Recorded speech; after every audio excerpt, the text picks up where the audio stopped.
So my portfolio has been absolutely on fire lately. I've got several material stocks, which are all partially controlled by the movements in gold and silver. Now, the market took a huge beating, but my portfolio is up literally 30% for the year. Don't believe me? Let me just show you my my portfolio tracker right here. And this is available down below. You can see every single trade that I've made in 2026. And I am a professional investor competing in the US Investing Championship for 2026. My year-to-date returns as of January 21st, when I'm recording this video, is now 31%. So things are looking great in my portfolio. But I got to be asking myself the question on everyone's mind, which is the topic of this video we're going to watch together, my silver exit strategy in 2026 when I plan to sell. Now, let's go into the Outlier Fund right now. This was a $50,000 account that we started with. It's now at $66,000, which is actually even more than I thought. 16 divided by 50 is 32% right there. So again, live trades are made every single day on YouTube. And these are the positions I hold right now. KGC, MP, NEM, OR, PPTA, a little bit of SGov, and a little bit of SPXL. So I got to learn what the silver exit strategy is when I plan to sell, because while I said I am a professional investor, maybe I could learn something from this. I have a back-tested, proven trading plan that I'm going to be following, and maybe they'll coincide. I don't know. Let's watch this together and find out. My silver. But first, I just want to say congratulations. Congratulations to everyone that made a killing on silver. So ever since I made that video about 7 months ago, the price of silver has nearly tripled. And I swear to you, people have been messaging me saying that with the money that they made from silver, it was enough to pay off their credit card debts, to get out of the... Before we get too deep, I want to pull up what's called the market cycle. Now, if you've not been watching us for a while, first I want to say welcome. Super stoked that you're here. But I want to share with you what the market cycle is. This is real, right? This is not just a theory, but this happens time and time again to lots of stocks. This has happened to gold and silver in the past as well. What you see is the big, beautiful, well, let me start here in stage one. Stage one is the sideways consolidation phase down here. Stage two is the big, beautiful uptrend that everybody wants to be a part of. Everyone thinks they're a genius when they are in a bull market, all right? Stage three is a topping pattern. When the moving averages start crossing back over, that's when you know the market has topped and things are not looking so hot. Stage four is the big, nasty downtrend, where all the other YouTubers are saying, you got to buy the dip, you got to buy the dip, you got to buy the dip. The problem with buying the dip is you don't know how far down it's going to go. But if you bought the rip, you don't know how high it's going to go, right? Do you see the difference there, right? If you buy the dip, you don't know how far down it's going to keep dipping. If you buy the rip, you don't know how high it's going to keep ripping. So why would you ever buy the dip? Buy strength, because it's showing you where the market is going. I like to look at it this way, right? The market will tell you the direction it's moving with the outlier trend template, the 10 EMA, the 20 EMA, and the 50 EMA. When those cross over, it is mathematically a bullish trend. I don't have to put any sort of YouTube disclaimer on this because it always is a bullish trend. It mathematically cannot happen unless that's the case. But it does not tell you magnitude or duration. So this one right here, one of the stocks that I'm in right now, as you can see in a bullish trend, it's ripping higher right now, which is fantastic. But I don't know the magnitude nor direction. I'm sorry, magnitude nor duration. I can see direction right here.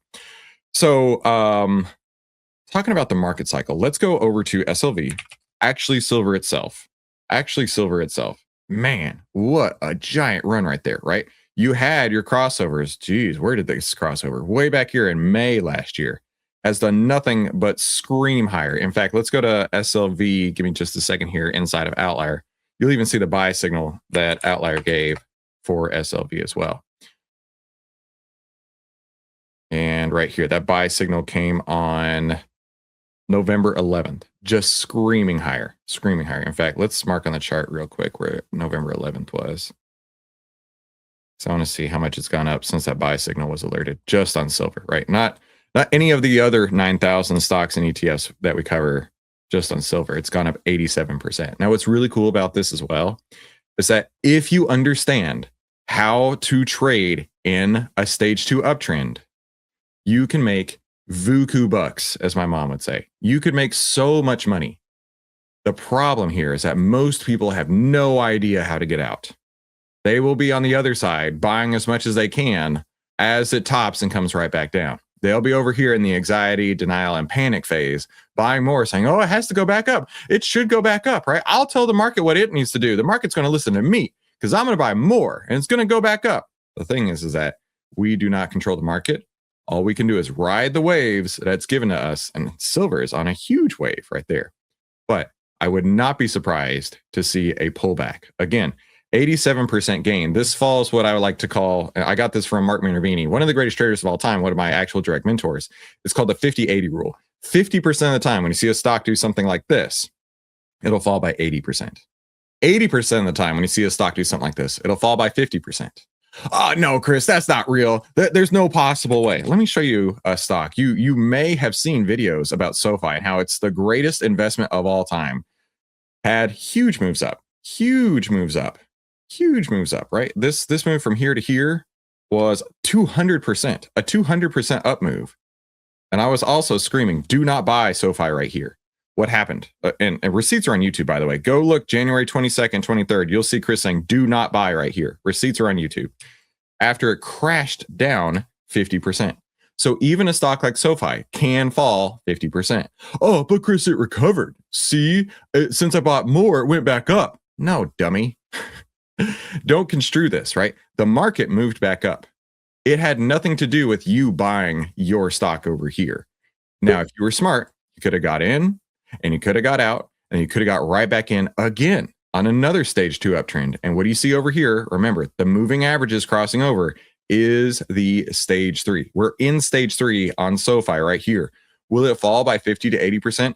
I don't know. I don't make predictions. I think anybody who comes on YouTube trying to make predictions is asinine. It's futile. It's stupid. There is no point in saying SOFI is going to go to $35 a share. You got to buy it right now.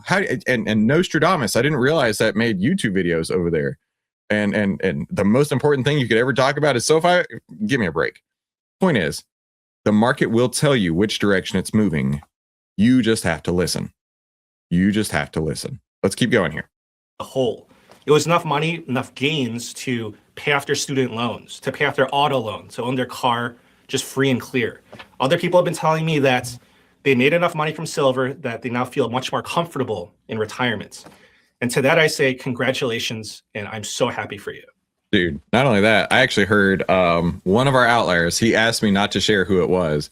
One of our outliers has actually doubled his account trading silver this year in 2026.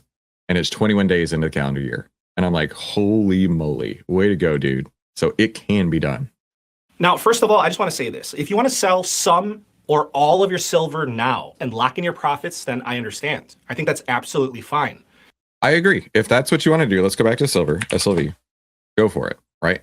But what I like to say is whenever you are trading, we don't know where the top is going to be, right? We know we've seen the moving averages.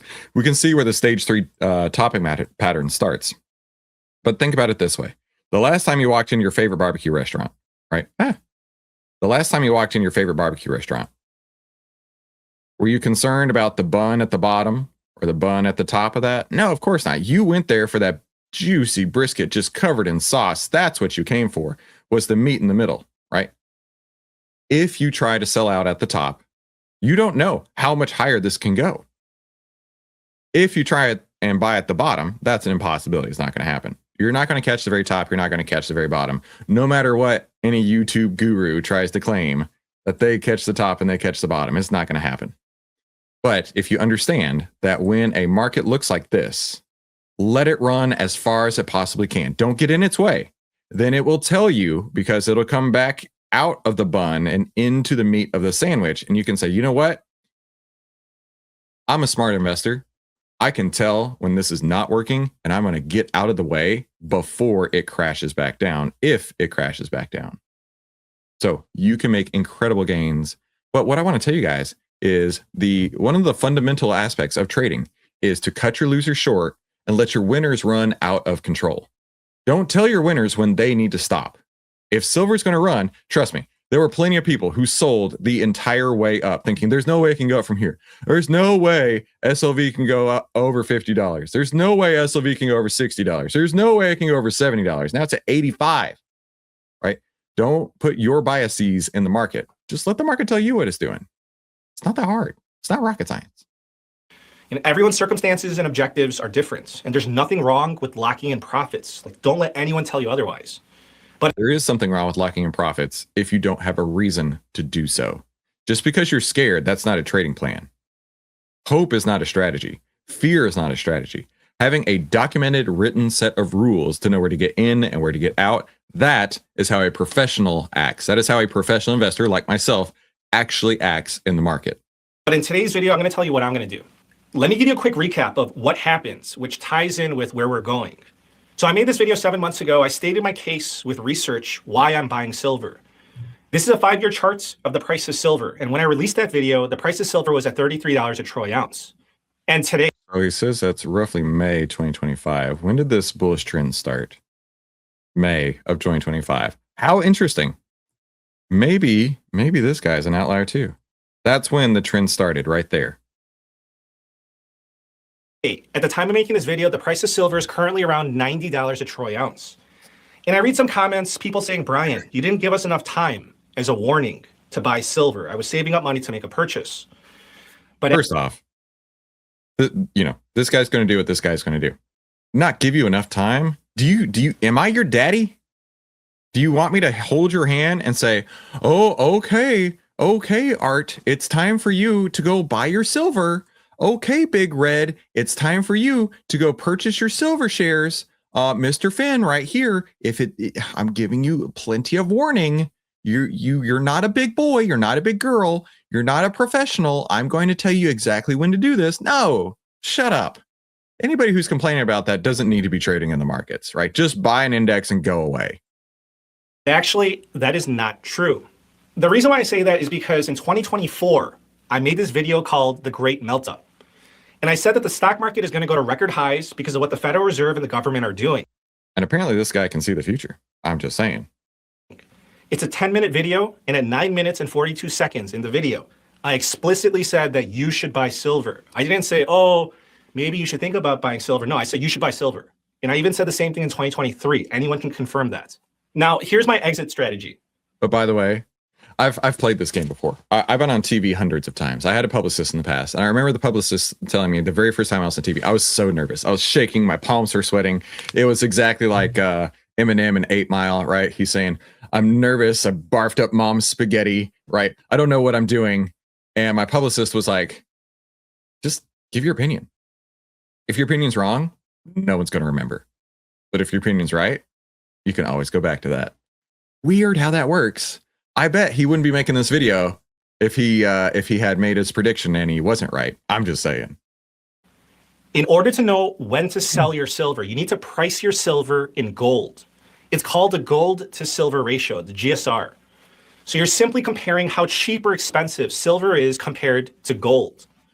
So for example, if the price of 1 ounce of gold is $3,300 and the price of 1 ounce of silver is $33, then you take the price of gold as the numerator, and then you take the price of silver as the denominator, and then you just divide it. It's very easy. In this example, the GSR is 100. Essentially, the GSR is telling you, is silver cheap or expensive compared to gold? Okay, so why am I comparing the price of silver to the price of gold rather than comparing the price of silver to US dollars? And this is interesting, right? This is what he claims is his exit strategy. Before we could get too deep into it, I want to share with you my exit strategy. So again, I have 1, 2, 3, 4, 5 positions in the material sector, which has a lot to do with gold and silver. And of course, this is in the $50,000 outlier fund that we are showing exactly how to trade in the US Investing Championship. So my exit strategy looks like this. So those are all Plan M exit signals. So first, having an outlier sell signal. So I have all of these marked as favorites of mine inside of Outlier. So we'll pull this up real quick. I'll drop off the screen so you can see all of them. And all I have to do is sit over here and wait. All I have to do is sit over here and wait for that sell signal. In fact, today, we got a sell signal on the Dow and a sell signal on Qs, but we still have a buy signal on the market and all the stocks that I'm in. But unfortunately, SOFI, the greatest stock of all time, is still sitting on that sell signal. A 10-20 bearish cross. So I'm actually waiting for the market to tell me, rather than me telling the market when it needs to go down, I'm waiting on the market to tell me. Now, we talked about the 10-20-50 earlier. We're talking about these two lines, the blue and the black line, crossing back down. At that point, that is when the market gives you confirmation that things are not working, right? Rather than you putting any sort of bias onto it, let the market tell you. Next, if it runs into an outlier block, none of these are going to run into outlier blocks because these are at 52-week highs or even potentially all-time highs. Outlier blocks are areas of support and resistance on the chart. And what they are is basically representing people who have been stuck in a trade, waiting to get out at break even. And we have seen time and time and time again, once it comes into this area, a huge drop back down after that point. Next, if there's any earnings, I don't have any of those coming up soon. Any gap and craps? It looks like we are going to have some gaps this morning, but none of them greater than 5%. Most of these are between 2 and 3% gap ups this morning, so looking great. And then these are my stop out points written on the chart like that. So that is my exit strategy. Now, this exit strategy was not something that I pulled out of my backside. No. We tested this. We have a team of over 20 PhDs, actuaries, I like to say rocket scientists and math nerds that came up with a solid trading plan to take the raw buy and sell signals that come out of Outlier and actually create a trading plan around that. Now, where do you get this trading plan? Down below, the exact PowerPoint that I'm showing you is linked down below. Down below, this spreadsheet for every single trade that I put on is linked down below. And if you go over to whatever channel you're watching this on, go over to the playlists and you will see Outlier University Alpha and Outlier University Bravo. It is 100% free. I'm teaching you everything that I've learned over 17 years of trading. Okay? No guessing, no trust me, bros. Everything is data-based, and we have the numbers to back it up too. Let's keep going. It's because why would I measure the price of silver against the US dollar, which is a fiat currency that is backed by nothing? You might as well compare it against monopoly money. So I'm going to address this real quick. There's zero chance that's happening. 100% zero chance that this is happening. I don't know what you're looking at, but you're not looking at the daily chart. Change it to the daily chart, and you're going to see big, beautiful uptrends like this. Listen, I'm not ranting here. I'm just telling you this so that you can understand my logic. You see, if you want to analyze historical data, whether silver is cheap or expensive, then I have no choice but to compare silver to gold, not silver to US dollars. Because if you ask me, is silver cheap or expensive, historically speaking, adjusted for inflation, then the answer is nobody knows exactly, because what are you using as the rate of inflation in your historical analysis? We don't know. Nobody knows the real historical rate of inflation over the past 30 years, the past 50 years, etc. The rate of inflation from the CPI reports provided by the government is a complete lie. It's referred to as the CP lie. So basically what I'm saying is that I want precise factual data for historical analysis to see whether silver is cheap or expensive. Here's the gold to silver ratio, the GSR, over the past 30 years. When the GSR is in the 60 to 80 range, historically speaking, that is normal. It doesn't look cheap or expensive relative to gold. And if you noticed, it fluctuates. It goes up, it goes down, up and down. And the theme is very simple. Buy low, sell high, make a lot of money, and enjoy your life. Okay. Sure. Buy low, sell high, make a lot of money, and enjoy your life, right? But don't forget that low is super relative, and it could go lower and lower and lower and lower and lower and lower, and then you're not enjoying your life so much. Things are bad, and then I might have to wait years for it to come back up, and then this has not been an enjoyable life. How about, rather than that bullshit, how about we actually buy on the way up, buy strength, buy when people are getting more greedy, rather than as people are getting more fearful. But Chris, I heard Warren Buffett say that you gotta buy stocks when people are fearful, right? And then you sell them when they're greedy, right? Yeah. Also, I heard Warren Buffett say this. I don't know where or who said this, right? Freak the F out and panic sell. Everything is over right now. It is effing over, according to Warren Buffett, right? That you can make all kinds of quotes for whatever reason you want.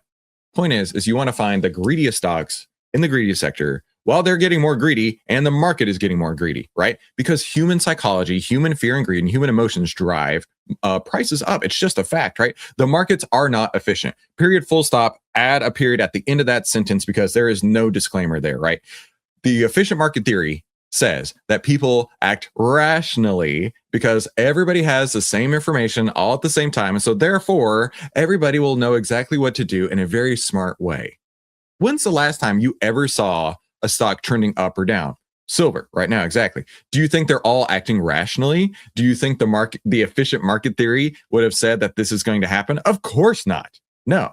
People are getting greedy AF in silver right now. They're getting greedy AF in gold, and they're letting the stock run, the ETF in this case, run like crazy. And let them join in on that move right there. Go crazy with it.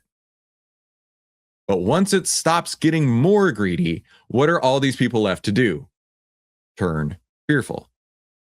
But the problem is that you want to put your biases on it and say, well, of course they're going to stop getting greedy when I tell them to, so it has to go down. No, you don't know that. There's no possible way to know that. But remember, Nostradamus over here told us exactly that the market was going to go crazy and that metals are going to go crazy. And, of course, he definitely would not have been incorrect. And had he been incorrect, he certainly wouldn't have shown that again for us. But let's keep going. When I made that video last year about buying silver, I saw this. The GSR was above 100. And that's why I said that this is an asymmetric bet. The risk to reward was just so lopsided in our favor. In my video from last year, I said that once the GSR gets to 50, right? Rick, one of our Outlier University students, man, I should have been teaching this in class, right? Damn, if I had only known to buy low and sell high before today. And the funny thing about that, Rick, is I think that 90% of people blow up 90% of their accounts the first 90 days of trading trying to follow that exactly. Because they think they know more than the market. They know where low is. Duh. They know where low is. That way they can get a great price on the way back up, right? Think about it this way. There are consumables and there are assets. Assets you want to buy as they're going up, right? If you are going to buy real estate, do you actually want to buy it when Texas Roadhouse just closed down and everybody's leaving and the price of that house, let's say it was 500,000, then it's gone down to 350,000, but nobody's buying it because it's right beside a crack house on the corner. And they're like, well, how about we lower it down to 100? Surely somebody will buy it at 100,000, right? Where on that spectrum between 500 and 100 did you say, that's low, baby, let's do this thing? As it's gone down 80%, right? And because things are going bad, who knows how much further it can go down, right? Target's closed, Texas Roadhouse has moved out, they shut down Church's Chicken. Nothing looks good in this city. Would you want to buy it then? Probably not. That is an asset. Stocks, options, ETFs are all assets as well. You want to be buying it when they're building the Lowe's, they're building the Starbucks, they're building the Texas Roadhouse, they just put in a brand new Chili's, and the neighborhood is also growing. New families are moving in, they're building new schools, the property values are going up. Translate that to stocks. It is a perfect correlation. You can't tell me elsewise because it is the truth. Buy stocks as they're crashing up, not as they're crashing down. Market tells you which direction it's going, just like it does in your neighborhood when you're looking to buy a house. Represented by that green line. I'm going to start selling. On January 14th, the GSR fell slightly below 50, and I sold 25% of my silver on the stock markets, my SLV. And I just want you to know that on my Patreon sites, I notified the community immediately. We're going to skip this forward, by the way. Selling because my thesis has partially played out and because relative values matter. It means silver has already outperformed, volatility is increasing, and risk is no longer asymmetrically in our favor. Historically, when the gold to silver ratio compresses quickly, silver often overshoots and then underperforms gold in the following phase. That doesn't mean that silver crashes. It means that gold tends to become the better vehicle. The second thing that you have to know is that gold and silver move together. So generally speaking, gold and silver are going to move in the same direction. Right now, as I told you, the gold to silver ratio, the GSR is at 50, right? But if the price of gold doubles and the price of silver doubles as well, then the GSR is still going to remain at 50. So maybe silver does hit 100 or 150 or 300. But if the GSR doesn't go down, I may not sell my remaining silver that I have. Again, I'm not going to sell based on a dollar price. I'm going to sell using the GSR as my primary indicator, which is why I cannot tell you to. And in that case, as long as he has a plan, and as long as you have a plan, just like I have a plan, and we can all have very different plans. And I'm not saying that my plan is better than his or yours, right? You could probably be making way more money than I am, and that's okay. The point that I'm trying to get across here is that you need to have a plan. And once you have that plan, enact that plan. Don't climb the wall of worry and watch it go down the slope of hope on the where is the market cycle? On the market cycle, because you know what lives on the wall of worry and the slope of hope? One of the things we like to call around here the monkey hammer. And you don't want your account to get monkey hammered when you're on the other side of this wall of worry and the slope of hope. To sell at X amount of dollars. And that's exactly what I said in my original video. And I just want to tell you this, that buy and hold, like that strategy, it sounds so simple, it sounds so easy, but it's not as easy as it sounds, not to execute it, because people get uncomfortable when they're up a lot of money with unrealized gains. And I know a lot of people holding silver got nervous when silver hit 50 a troy. You know what's really cool? I'm not going to name names, but when you're an outlier, one of the strategies we teach is rolling options. And you absolutely, completely eliminate this in your life. Now, I know several people who, when gold had its huge run last year and silver's having its huge run this year, took long call positions, deep in the money long call positions. And then as it went up, they rolled from one strike to the next, rolled to the next, rolled to the next, rolled to the next, and have rolled 6, 8, 10, 12 times.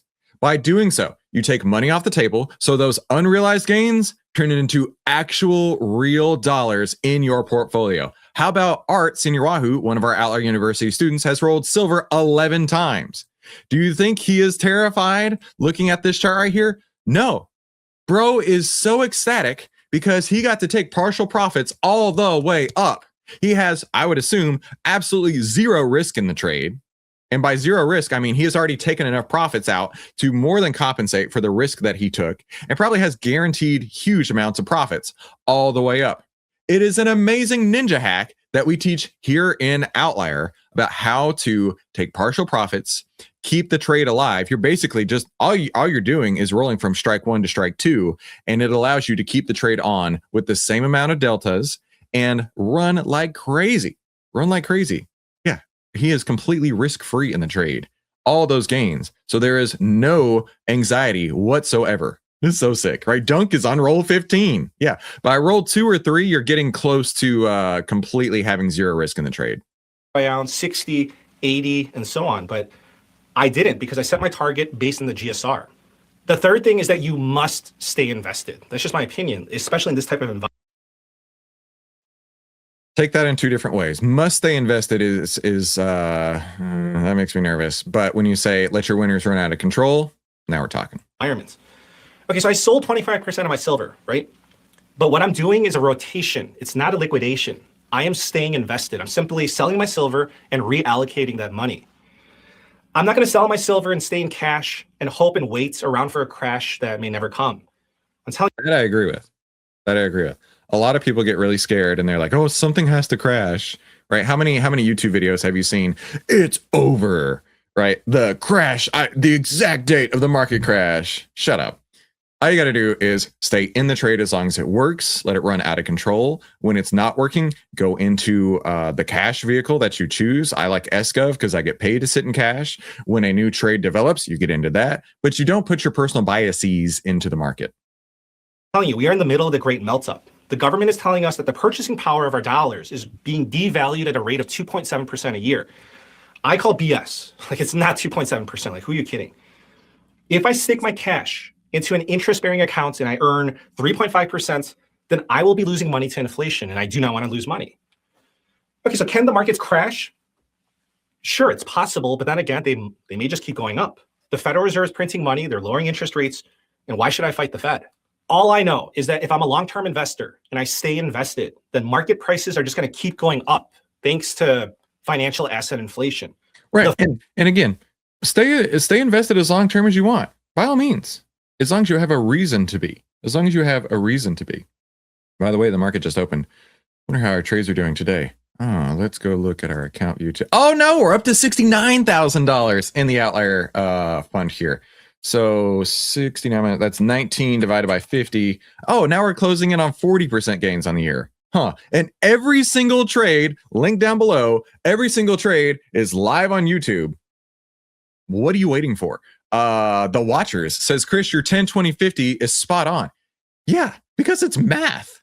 It's an unavoidable reality that when the 10 is over the 20 and price is over the 50, that is a bullish trend. It just doesn't tell you the magnitude or duration, but it is just math. And that's why it always works, dude. I have a screener on toss 2% from the 50 EMA, alerts when the 10 or 20 cross, and add to a watch list to monitor, consider looking into this for early momentum in your technicals. Outstanding work. Outstanding work. Because it's just math. All right, let's keep going here. We're nearly done. The fourth thing is dollar cost averaging. When I buy a stock or a position, I like to dollar cost average in. I typically like to do so in about 2 to 4 increments. So generally, there's nothing wrong with dollar cost averaging on the way up. Totally agree with that. But if you're dollar cost averaging on the way down, again, you don't know how far down it's going to go. Let's go back to the neighborhood situation here, right? You're looking at this horrible neighborhood, and you're like, well, I had $500,000 budget, so the prices have gone down 80%, so I could buy 5 houses here. Well, now you got 5 shitty houses, right? Or you use the 10, 20, 50 on the neighborhood prices, and then it's going back up, and you're like, okay, I know I'm gonna have to pay a little bit extra, but that's fine. So I'm gonna buy one here. I know I gotta pay a little bit extra, and I gotta buy one here. I know I gotta buy a little bit extra, so I gotta buy one here. So instead of getting 5 terrible houses, maybe you only got 3 houses in an up and coming neighborhood. Which one of those investments do you think is going to pay off more and faster? The one that's obviously going up in value. There you go. There you go. Let's keep going. in about 3 batches. So for example, if silver is at $33 an ounce, then okay, I'm like, okay, I like it, I'm gonna buy some. If silver drops to 30 an ounce, then I'll buy some more. If it drops to $27 an ounce, then I'll buy some more. That'll be my— This is stupid. Don't do this. We're gonna end the video right here. Whatever he's talking about right here, you don't know the future. So what if it goes from 33 to 30 to 27? You're already down 20%. You're already down 20% from your original purchase price. You're like, this hurts, but I'm gonna buy more. This dip buying shit better work, because this is not looking very good. I wonder. Well, one of the greatest investors of all time probably has something to say about this. Oh, wait, he does. It's losers average losers. So don't be a loser. Don't be a loser. Don't average down. Sorry. Truth hurts. Oh, no, we're over 70,000 now. Wow, this is going amazing. Listen, all of my trades are linked down below. The entire spreadsheet is linked down below. The full PowerPoint of how I'm trading is linked down below. What are you waiting for? Go get that, start using these trades, and maybe, just maybe, you can find the financial success that you're looking for. And if you're ready to save time, make money, and start winning with less risk, click one of these 2 videos, and we'll talk soon.